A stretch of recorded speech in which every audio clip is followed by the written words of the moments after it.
இப்போது நம்ம என்ன பார்க்க போகிறோன்னா நெத்தலி மீனில் என்ன பண்ணலாம் அப்படிங்கிறத தான் பார்க்க போகிறேன். நெத்தலி மீன் வந்து இவ்வளோ மீன் 50 ரூபா தான். நான் என்ன பண்ணியிருக்கேன்னா வாங்கியிருக்கேன். இவ்வளோத்தான். இனி என்னென்னா தலையும் வாலையும் எடுத்து இது பண்ணணும். அதில் இருக்க தலையெல்லாம் என்ன பண்ணுவேன்னா செடிகளுக்கு வைக்கிறதுக்கு வேண்டிட்டு நான் வந்து தனியாக அது பண்ணிடுவேன், ஒதுக்கி வச்சுருவேன். அப்புறம் மீனை பிறகு தனியாக வைப்பேன். இதில் வந்து என்ன பண்ணுவேன்னா நெத்தலி மீனெல்லாம் துவர வைக்கலாம், இந்த அவியல் வைக்கலாம், அப்புறம் வந்து பொரிச்சு எடுக்கலாம், அவிச்சு எடுக்கலாம், விற்கலாம். இப்படி நிறைய விதமாக நெத்தலி மீனில் வந்து பண்ணலாம். நான் வந்து இப்போ என்ன பண்ண போகிறேன்னா நம்ம என்ன பண்ணுறதுக்காகனா அவியல் வைக்கிறதுக்காக தான் இந்த மீன் கழுவிட்டு இருக்கேன். அவியலும் வச்சு நெத்தலி மீன் வறுக்கலாம் அப்படின்னு கொஞ்சம் துவரம் வைக்கிறதுக்கும் இது பண்ணிக்கிட்டு இருக்கேன். துவரம் வைக்கிறதுக்குன்னா நம்ம வந்து இதில் என்ன பண்ணணும்னா அந்த சிறகு சைடில் இருக்கும்ல அதை இலக்கிட்டு இப்படி அமுக்கி லைட்டாக அமுக்கி என்ன பண்ணணும்னா அந்த முள் தனியாக வந்துடும், சதை தனியாக வந்துடும். அப்படி எடுத்துடலாம். நம்ம எடுத்துக்கிட்டு அதுக்கு பிறகு வந்து நம்ம அது என்ன பார்த்தீங்களா எடுத்து வச்சிருக்கேன். இதே மாதிரி தான் இது பண்ணிக்கலாம். இப்போ என்னன்னா சட்டியில் தேவைக்கு 2 சாலை கிடந்தது, அதையும் சேர்த்து நான் இது பண்ணியாச்சு. இப்போ வந்து என்ன ஆகுதுன்னா இப்போ அவியலுக்கு தேவையானது பொருட்கள் என்னென்ன அப்படின்னு உள்ளதை நம்ம பார்க்கலாம். இப்போ நான் வந்து பச்சை மிளகாய் அரிஞ்சு வச்சிருக்கேன். அடுத்து வந்து தக்காளி, மாங்காய், முருங்கைக்காய் இவ்வளோ வச்சுருக்கேன். இப்போ வந்து இது வந்து அரைக்கிறதுக்கு வந்து தேங்காய் திருவி வச்சுருக்கேன். 2 கைப்பிடி அளவு தேங்காய் எடுத்துக்கிடணும். அதுக்கு கூட வந்து நாம் சேர்க்கக்கூடியது வந்து இன்னும் கொஞ்சம் உள்ளி, சின்ன உள்ளி, வெங்காயம் போட்டுக்கிடணும். வெங்காயம் போட்டாச்சுன்னா கொஞ்சம் டேஸ்ட்டாக இருக்கும் அவியல்.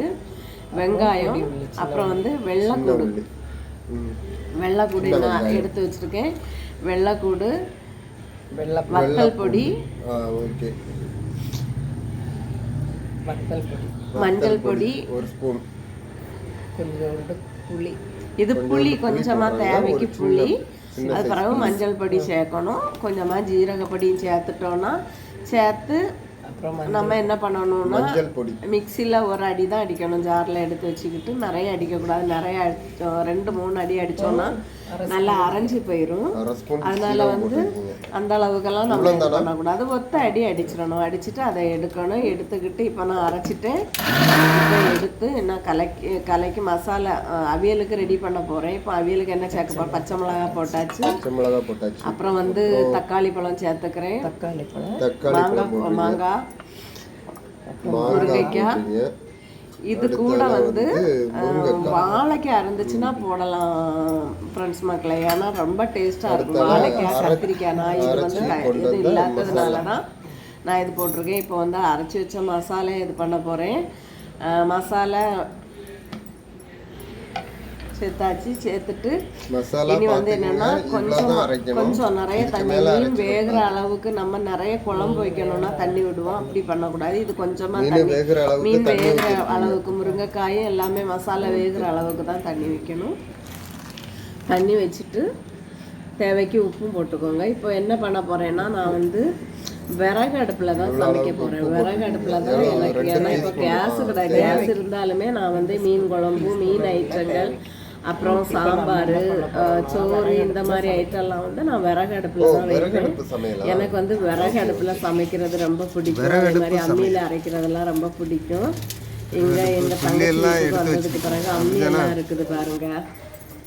நான் பற்ற வச்சுட்டேன். பற்ற வச்சுட்டு இப்போ என்ன பண்ண போகிறேன்னா கொஞ்சம் நான் இருக்கிற வீட்டுக்கு பின்னாடி, நாங்கள் எங்கள் வீட்டுக்கு பின்னாடி எப்படி இருக்குன்னு பாருங்கள். இது வீட்டுக்குள்ளே வச்சு நான் சமைக்கல, வெளி அடுப்பில் வச்சு தான் நான் சமைக்கேன். இப்போது நான் வந்து எங்கள் வீட்டுக்கு பின்னாடி எப்படி இருக்குங்கிறத நான் உங்களுக்கு காணிச்சு தரேன் பாருங்கள். இப்போது மூடி வச்சுட்டு இப்போ வெளியே பாருங்கள். எங்களோட வீட்டுக்கு பின்னாடி இருக்கிறது பார்த்தீங்கன்னா எவ்வளோ அழகாக இருக்குது பார்த்தீங்களா. இதில் வந்து நிறைய இந்த இது நிறைய செடிகள், மரங்கள், சக்கை, பிளாவு, சக்கை, மாவு, தென்னை, கொய்யா, அப்புறம் வந்து பேரிக்காய், இது பப்பாளி பழம், இதெல்லாம் ரொம்ப இருக்குது. இப்போது மீன் வந்து வெந்துட்டு இப்போ வெந்த உடனே இனி என்ன பண்ணேன்னா இங்கே வச்சு கடுகு தாளித்து விட மாட்டேன். வீட்டுக்குள்ளே எடுத்துகிட்டு போயிடுவேன். எடுத்துகிட்டு போயிட்டு இப்போ கடுகு தாளிச்சிட்டு நெத்தலி மீன் அவியலுக்கு எண்ணெய் விட்டுட்டு இப்போ எண்ணெய் காஞ்சிட்டே இருக்குது. கொஞ்சம் நேரத்தில் இனி கடுகு போட வேண்டியதானே. கடுகு போடணும். கடுகு போட்டாச்சுது. கடுகு நல்லா பொரிஞ்சு வருது. அடுத்தால கருவேப்பிலை போடணும். கடுகு போட்டுட்டே இருக்குது. இனி கருவேப்பிலையை போட வேண்டியதுதான். கருவேப்பிலையை போட்டாச்சா. இனி வந்து நான் என்ன பண்ணேன்னா வீட்டுக்குள்ளே தான் இப்போது இறக்கி வச்சுருக்கேன். என்னை இப்போ கொட்டிட்டேன். பார்த்தீங்கன்னா அவ்வளவு அழகாக இருக்கும் பார்க்குறதுக்கு. இது வந்து மீன் வந்து பொரிக்கிறதுக்கு மசாலா பரட்டி வச்சுருக்கேன். இப்போ அதே சட்டியில் எண்ணெயை விட்டு பொரிக்க போகிறேன். பொரிச்சாச்சு. இப்போ வந்து என் பேத்திக்கு சாப்பாடு எடுத்து வச்சுருக்கேன். அதில் கூட்டெல்லாம் வச்சுருக்கேன். பாருங்கள், சாப்பிட வாங்க. இந்த வீடியோ பிடிச்சிருந்தா கண்டிப்பாக மறக்காமல் சப்ஸ்கிரைப், லைக்கு, ஷேர் பண்ணிடுங்க.